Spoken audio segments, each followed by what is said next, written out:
نحمده ونصلي ونسلم على رسوله الكريم اما بعد فاعوذ بالله من الشيطان الرجيم بسم الله الرحمن الرحيم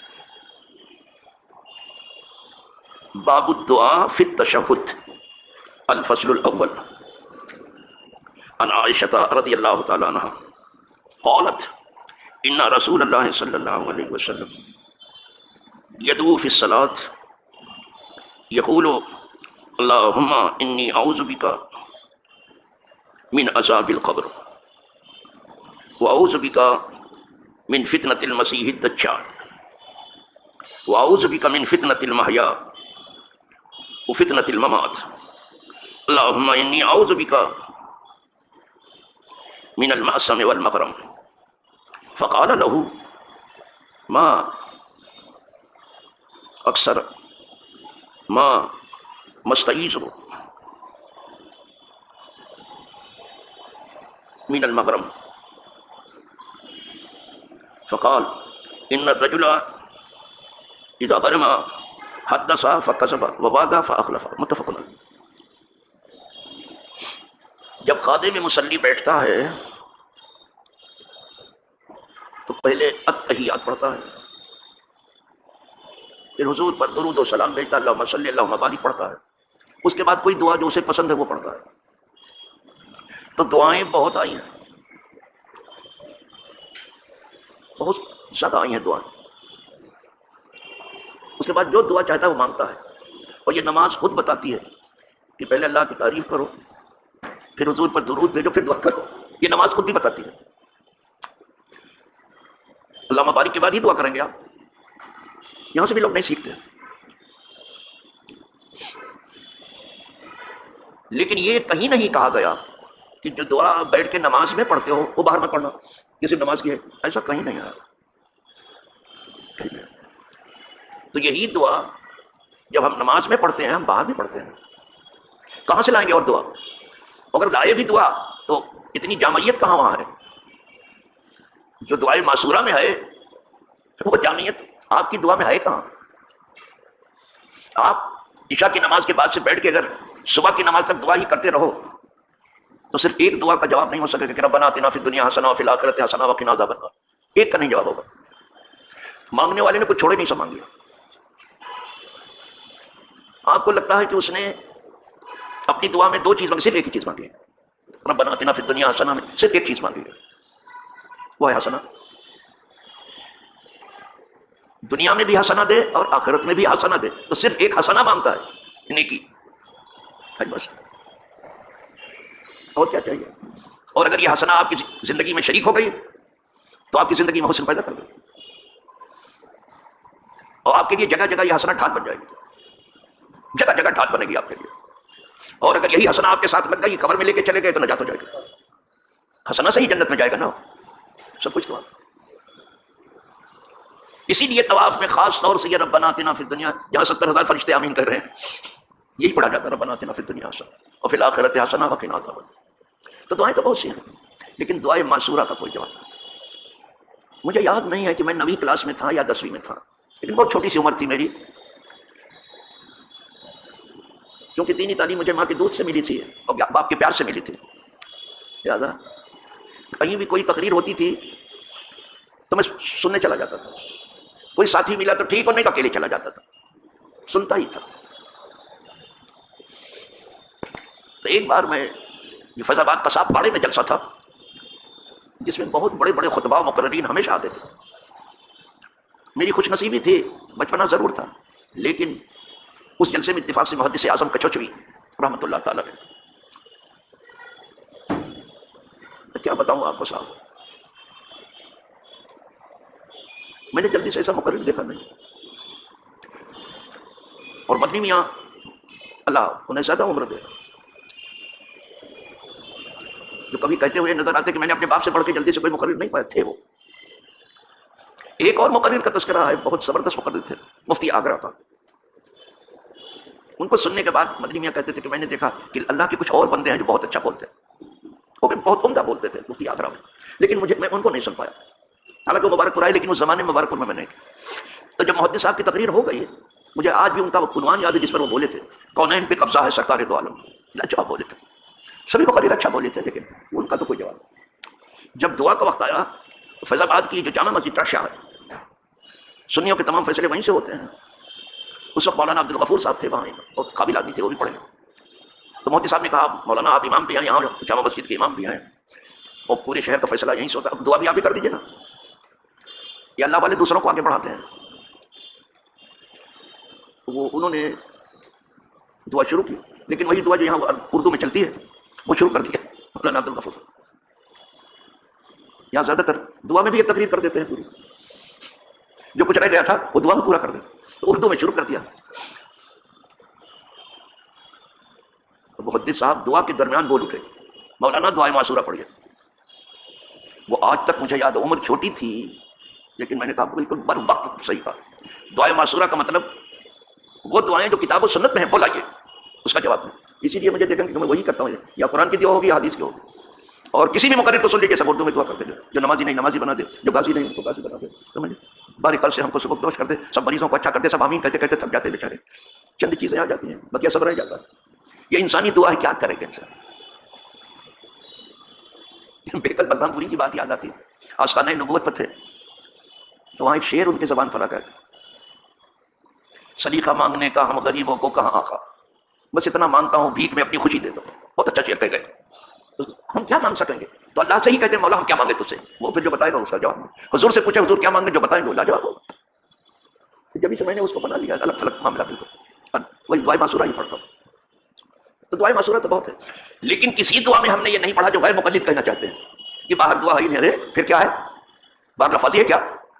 کس نے کہا کہ وہ دعائیں جو نماز کے میں پڑھی جاتی ہے وہ باہر نہ پڑھی جائیں؟ ادھر دکھاؤ، وہ ہم دیکھنا چاہتے ہیں جو دعائیں نہ پڑھی، کہیں نہیں ملتی. وہی دعا تو دعا ہے. اور بندہ کیا ہے، سراپا دعا سراپا عاجز ہے. اگر وہ کبریا ہے تو بندہ سراپا عاجز ہے، دعا نہیں کرے گا تو کیا نماز میں بھی کرے گا باہر بھی کرے گا. لیکن ان کی جو ہے اپنی ایک ٹانگ الگ ہی ہے، ان کی ایجاد الگ ہے. اور یہ مغربی دنیا کی ایجاد ہے جسے غیر مقلد کہا جاتا ہے. ان کو جو ہے مغرب پروان چڑھا رہا ہے، ان کی حوصلہ افزائی مغرب نے کی، اور اس کے یہ لشکری ہے اور اس کے یہ غلامی میں ہے. اس لیے کہ یہاں پہنچ کر کے رند رہے، ہاتھ سے جنت میں گئی. یعنی سب کچھ کرتے بھی رہو، جنت بھی ہاتھ سے نہیں جائے گی. لاہور بلا ہوتا ہے. تو یہ اب وہ دعا نماز میں جو ہوتی ہے وہ حضور سے تعلیم فرما رہے ہیں. روایت کر رہی ہیں ام المؤمنین عائشہ صدیقہ رضی اللہ تعالیٰ عنہ، عائشہ رضی اللہ تعالیٰ عنہ قالت کہتی ہیں رسول اللہ صلی اللہ علیہ وسلم یدعو فی الصلاۃ، دعا کرتے تھے نماز میں. یعنی اسی نماز میں دعا کرتے تھے، یہ سن لیتی تھی، یا پھر یہ کہ جو کچھ کرتے تھے یہ پوچھتی تھی، مجھ کو بتایا جاتا تھا. کہا حضور دعا کرتے تھے نماز، اب سنو کہ کیا دعا کرتے تھے.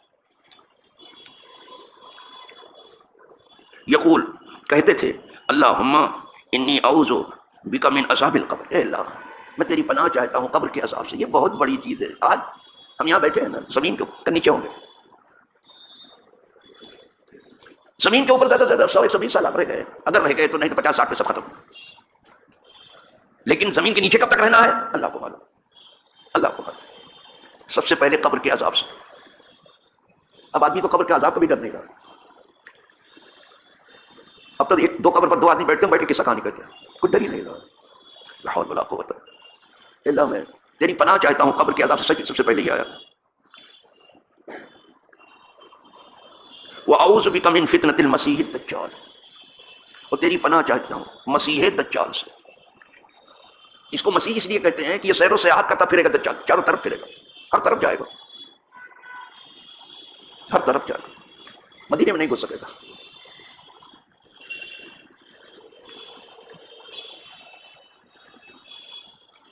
اسی لیے سعودی جو ہے کہیں الگ ہے، اس کے لیے نیون شہر وغیرہ بنا رہا کہ دجال آئے گا تو کہاں ٹھہرائیں گے اس کو. اس نے جو دنیا میں اپنی مٹی پلید کی ہے بس سعودی نے، اور پوری مسلم ورلڈ کو اس نے جو غیر معمولی طور پر متاثر کیا ہے وہ کبھی بھلایا نہیں جا سکتا. میں نے 50-55 سال پہلے کہا تھا کہ یہ مسلم ورلڈ کے لیے ناصور کی حیثیت رکھتا ہے، لیکن اب لوگ سمجھ رہے ہیں کہ ہاں ہے یہ. اب کیا کہتے ہو؟ 50-55 سال پہلے تمہیں نہیں معلوم ہوا کہ یہ کون ہے. تو مغرب کسی بھی کٹپتلی کو بٹھاتا ہے تو پہلے اس کی نفس ٹٹولتا ہے، اس کے اندر کتنا ایمان و ایقان ہے، پھر اس کو بٹھائے. نفس ٹٹول. تو یہاں کے سلطان و شیوخ کو سب کو چوکیدار بنا دیا اسرائیل. یہ سب اسرائیل کے چوکیدار ہیں اور آج بھی چوکیداری میں ہے. ایک قدم ادھر چلتے ایک قدم ادھر چلتے. کوئی بھروسہ نہیں کرنا ان کا. جو غلام رہ چکا ہے اس پر زیادہ بھروسہ مت کرنا. اس لیے تو اسرائیل دندناتا پھرتا ہے. مغرب اسرائیل سے ہاتھ کھینچ رہا ہے لیکن غلام نہیں کھینچ رہا ہے. انا للہ و انا الیہ راجعون. ان کو کچھ نہیں. دجال یہودی ہی ہوگا, یہودی سمجھ لینا. آج فتنہ یہود چل رہا ہے, چاہے یوکرین ہو وہاں بھی فتنہ یہود ہے, اور چاہے فلسطین ہو وہاں بھی فتنہ یہود ہے. یوکرین بھی امریکہ کی زمین ہموار کرنے میں وہاں بھی یہودی لگا ہے کہ کسی طرح سے ہم نیٹو میں داخل ہو جائیں, اور یہاں بھی امریکہ کی زمین ہموار کی جا رہی. فلسطین میں جانتے ہیں کہ یہاں سے ہم کو نکالا جا رہا ہے. تو یہ جنگ اصل میں مشرق و مغرب کی ہے. دیکھنے میں آپ کو لگتا ہے کہ حماس کی جنگ ہے اور اسرائیل کی. اسرائیل جو ہے امریکہ کی جنگ لڑ رہا ہے اور پہلی بار قربانی دے رہا ہے یہاں فلسطین میں.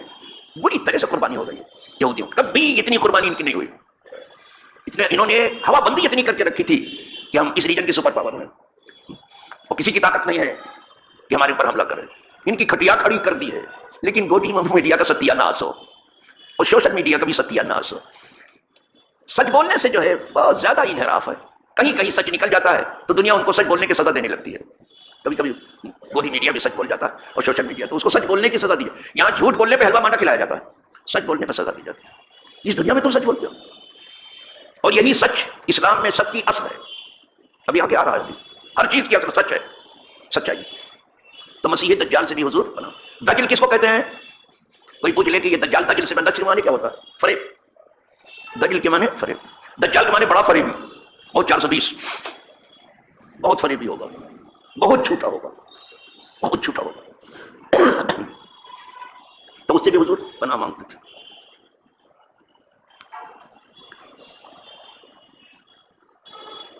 وَأَعُوذُ بِكَ مِن فِتْنَةِ الْمَحْيَا وَفِتْنَةِ الْمَمَاتِ. اور اے میرے مولا میں تیری پناہ چاہتا ہوں زندگی کے فتنے سے. زندگی میں بھی ہزاروں فتنے ہیں قدم قدم پر, اور موت میں بھی ہزاروں فتنے ہیں قدم قدم پر. ہر سانس میں خدا کرے خاتمہ ایمان پر. دونوں فتنے سے بچا لے. اگر دنیا کے فتنے سے بچ گئے تو سعادت مند کہنا ہے, اور اگر موت کے فتنے سے بچ گئے تو خاتمہ بالخیر ہوگا. خدا کرے سب کا خاتمہ بالخیر ہو. اچھا سر, یہ سب دعا میں مانگتا ہوں, آپ سنتے ہیں. کوئی آمین کہتا ہے, کوئی کسی کا منہ نہیں کھلتا تو نہیں کچھ کہتا, اپنے دل میں کہہ لیتا ہے. وہ جلدی سے منہ خدا جانے اس کا منہ کب کھلے مجھے معلوم نہیں.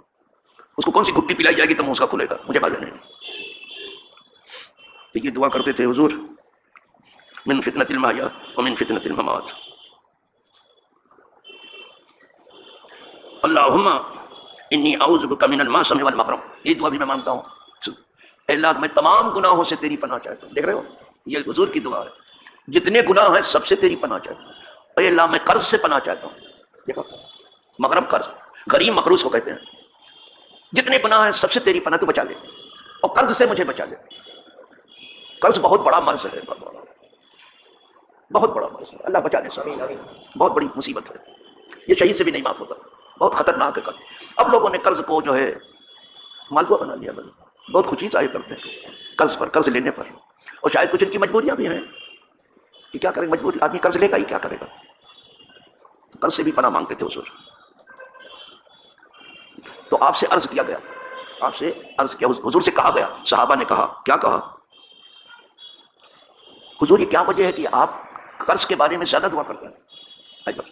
پوچھ لیا, بہت اچھا ہوا کہ حضور سے پوچھ لیا گیا, بہت اچھا ہو گیا. صحیح جگہ پہ یہ سوال پہنچ گیا تاکہ صحیح جواب مل جائے. تو نہ آج اگر کسی سے پوچھا جائے تو اپنے دماغ سے ادھر ادھر سے جانے کیا کیا ڈالے گا. کہا حضور آپ کیا وجہ ہے کہ قرض سے بہت زیادہ پناہ مانگتے ہیں؟ بہت مانگتے تھے حضور قرض سے. حضور اپنے لیے جلدی سے کچھ قرض نہیں لیتے تھے, جب لیتے تھے دوسروں کے لیے لیتے تھے حضور قرض. اس لیے کہیں کہیں قرض لینا بھی سنت ہے بابا, دوسروں کے لیے لیتے تھے کہ دے دیں گے. تو کہا کیا وجہ حضور قرض سے آپ پناہ مانگتے ہیں اللہ کے, اور کثرت سے مانگتے ہیں؟ اب حضور فرماتے ہیں ان الرجل اذا غرم حدث فقد. جب آدمی مقروض ہوتا ہے, مقروض یعنی قرض دار, جب آدمی مقروض ہوتا ہے, کسی کا قرض لیتا ہے تو بات کرتا ہے جھوٹ بولتا ہے, کل دے دوں گا, پرسوں دے دوں گا, 1 مہینے بعد دے دوں گا, 1 سال بعد دے دوں گا, 2 سال ہو جائے بنا نہیں دے گا. تو آدمی بولتا ہے پھر جھوٹ بولتا ہے نا, جھوٹ بولے گا. جو قرض لیتا ہے وہ جھوٹ بولے گا ہی, آپ دیکھ لینا. تو کہا ایک تو یہ کہ قرض لینے والا جب قرض لیتا ہے, جب بات کرتا ہے تو جھوٹ بولتا ہے. یہ تو بہت جلدی آپ کو واپس کر دوں گا, کوئی غم نہیں کرنا, ایسا کر دوں گا ویسا کر دوں. کچھ نہیں کرے گا یہ آدمی, آپ کو ٹوپی پہنائے گا, آپ کی پگڑی اچھالے گا. ہاں ایک تو یہ ہے کہ جب یہ بات کرے گا جھوٹ بول, اور جب وعدہ کرے گا تو وعدہ خلافی کرے گا, مقروض. کوئی بتا دیا آج دیں گے کل دیں گے, وعدہ کرتا نہیں. لیکن اگر یہ قرض لے کے بھی سچ بولے, جیسا کہا ہے سچ کر کے دکھا دے, وہ جو وعدہ کیا اس کو پورا کر کے دکھا دے, پھر تو پھر یہ اب شہداء صدیقین اور اولیاء کے قدموں میں آ گیا سچا. لیکن یہ شاذ و نادر کوئی ایسا ہوتا ہے کہ جو اس نے کہا ہے قرض لیتے وقت وہ کر کے دکھا دیا، پھر آ گیا سیدھے سے نبیوں کے قدم میں آ گیا، صدیقین کے قدم میں آ گیا، شہداء کے قدم میں آ گیا، صالحین کے قدم میں آ گیا. ہمارے یہاں سب تو سچ ہی کے اوپر منحصر ہے، ساری چیز سچ پر ہے. آج ہماری عوام کے لیے سچ اور جھوٹ میں کوئی تمیز نہیں رہ گئی کہ ہم کیا بول رہے ہیں. اور حکومتوں کا حال تو آپ کو معلوم ہے، وہ چاہے مغربی حکومتیں ہوں، چاہے مشرقی حکومتیں ہوں، چاہے اپنوں کی ہو چاہے غیروں کی ہو، اپنے کیا کام ہے جس کو آپ اپنا کہتے ہو. بہت آگے نکل گئے ہیں جھوٹ میں، بہت آگے نکل گئے، کوئی امتیاز نہیں رہے. تمہارے دین کی اصل جو ہے سچائی ہے. اگر ایک سانس میں کوئی پوچھے کہ آپ کا دین کیا کہتے ہو، سچائی کا دوسرا نام. بچپن میں پہلے میں سنتا تھا کہ تم مسلمانوں کی جھوٹ بولتے ہو، اب یہ سب نہیں سنتا. تو وہیں سے ہم لوگ سمجھتے تھے کہ بھیا مسلمان کو بالکل سچا ہونا چاہیے. اگر آپ کو اچھا ہونا ہے تو آپ کو سچا ہونا پڑے گا. پھر آپ کی زبان میں بھی سچائی ہو، آپ کے عمل میں بھی سچائی ہو، آپ کی فکر میں بھی سچائی ہو. زندگی کے نمود چیزوں میں ہے سب جگہ سچائی چاہیے. اس سے بڑا ہم نے کوئی وظیفہ نہیں دیکھا سچائی سے بڑا. اسی لیے جانتے ہو سب سے زیادہ نبی کے قدم سے کون قریب ہے؟ صدیق. صدیق اکبر کیوں سب سے زیادہ قریب ہوئے؟ اس لیے کہ سچوں کے سردار ہیں. سچائی بہت سنبھل کے گفتگو کرو. یہ نہیں کہ صرف روزے سے ہو کیسے جھوٹ بولوں، اب افطار کر لوں گا تو جھوٹ شروع کر دوں گا. یہ کیا ہے بھیا؟ یہ کس نے کہا آپ سے کہ افطار کر لیتے ہو؟ بول ہی نہیں سکتے. بولنا ہے تو سچ بولو، نہیں چپ رہو. کرنا ہے تو سچ کرو، نہیں تو مت کرو. اور سوچنا ہے تو سچ سوچو. بس سچائی میں ہے، سچائی اصل ہے. اگر سچائی حاصل ہو گئی وہ کیا کر. اسی لیے میں بار بار ایک چیز دہراتا ہوں. کبھی کبھی صحابہ نے پوچھا تھا حضور سے کہ حضور کیا مومن بزدل بھی ہوتا ہے؟ پوچھا تھا. بزدل مومن بزدل نہیں. آج سب 57 ممالک بزدل بنے بیٹھے ہیں. بات ایسے بنا رہے ہیں، اپنے منہ میاں بٹھو بن رہے ہیں. یہ ضیافت کر رہے ہیں افغانوں کی. اور پھر ویران کس نے کیا؟ افغانستان کو. تم نے کیا؟ کیا ضیافت تم نے کی؟ پاکستان کے بعض لوگ کہتے ہیں کہ ہم نے ضیافت کی افغانوں کی. کیا ضیافت؟ ویران کس نے کیا؟ تم نے کیا. اگر ضیافت کی تو بے حیا بے شرم. 4 ہوائی اڈے مغرب کو تم نے دیا. سارا اسلحہ تمہارے یہاں سے جاتا تھا، سارا پیٹرول ساری خوراک تمہارے یہاں سے جاتی تھی. ویران کر کے کہتے کہ ہم نے افغان کی ضیافت کی. برادر فروشی کا اور برادر کشی کا معاملہ تم سے زیادہ کسی نے نہیں کیا. کس منہ سے بات کرتے ہو؟ شرم نہیں آتی؟ بے حیائی کی تم نے انتہا کر ڈالی ہے. بے حیا بے شرم لوگوں. 3 ملکوں نے افغانستان کو، طالبان کو تسلیم کیا تو اس میں سعودی بھی تھا، پاکستان بھی تھا. یوں ہی تھا جیسے امریکہ نے کہا چھوڑ دو، پڑ سے چھوڑ دیا. جاؤ امریکہ کے تلوے چاٹو اور بنائی کھاؤ. یہی ہے. کتنے دن کھاؤ گے؟ کھاؤ کھاتے. لیکن بے حیائی کی راہ سے زبان درازی مت کرو. دنیا تمہیں خوب پہچانتی ہے اچھی طرح سے. جب پوچھا گیا حضور کیا مومن بزدل ہوتا ہے؟ یہی کہہ رہا تھا نا. فرمایا ہو سکتا ہے کبھی بزدلی کر جائے. مسلمان ہو سکتا ہے. دیکھو یہاں تک تو مسلمان ہے، چلو حضور نے کہا ہو سکتا ہے تو ہونے دو. پھر کسی نے پوچھا کہ حضور کیا مومن جو ہے بخیل بھی ہوتا ہے؟ یہاں بھی حضور نے کہا ہو سکتا ہے، بخیلی بھی کر سکتا ہے. یعنی اللہ کا اور جو اس کے بندوں کا حق جیسے ادا کرنا چاہیے نہیں کر پایا. کہا یہ بھی ہو سکتا ہے کمزور مومن. صحیح. یقول المومن بخیلا یا رسول اللہ. کیا مومن بخیل بھی ہوتا؟ پہلے اتنے سخی تھے کہ جو جان کی سخاوت کرتے تھے مال گائے کو روکتے. تو اسی لیے پوچھا کہ کیا مومن بھی حضور بخیل ہوتا؟ فرمایا ہو سکتا ہے. جب یہاں آ کے پہنچا آدمی کہ یقول المومن کذابا یا رسول اللہ، کیا مومن جھوٹا بھی ہو سکتا؟ کہا اللہ یا اللہ کہتے. پہلے اپنے اسلام کی خبر لو، پھر کسی کی ضیافت کرنا. آپ جھوٹو، بے شرم ہو، بے حیا ہو، بے ضمیر ہو، برادر فروش ہو، برادر کچھ ہو. کس منہ سے تم بات کرتے ہو؟ تمہیں نہ شرم ہے نہ کوئی حیا ہے. دنیا تمہیں کیا کچھ کہتی ہے. اپنے منہ میاں بٹھو بنتے ہو. نہیں مانو، جھوٹے کو مانا نہیں. اسی لیے میں نے کہا کہ حضور نے جو قوم سے پہلی چیز سنی تھی وہ پوری قوم کہتی ان کے جیسا کوئی سچا نہیں. الصادق ہے آپ کا نام، الصادق ہے. دیکھا یہاں سے نہیں سبق ملا آپ کو. جھوٹ کبھی سنے نہیں گئے حضور سے. تب پوری قوم نے ملی کہا ان سے پڑھ کے کوئی سچا نہیں ہے. دیکھا آپ کا یہ حال ہو گیا ہے. جھوٹ مال دعا ہو گیا ہے. اور یہ پکنے لگے ہو کہ کوئی تجارت بھی سچ بول کے ہوتی ہے. اتنی گم رہی، اتنی زبان دراز. دوسرا خطاب جو قوم سے ملا الامین کا ملا تھا. بہت امانت دار. اگر دنیا بھی اٹھا کے ان کے پاس رکھ دی جائے امانتاً تو واپس کر دیں گے. جی صاحب یہ سب اصل چیز ہے. آپ سب کچھ ہو، سچے بھی ہو، آپ سب کچھ ہو، امانت دار بھی ہو، اگر ہو ٹھیک ہے آپ مسلمان ہو. اللہ اس نے خاتمہ نصیب کرے. وآخر دعوانا ان الحمد للہ رب العالمین.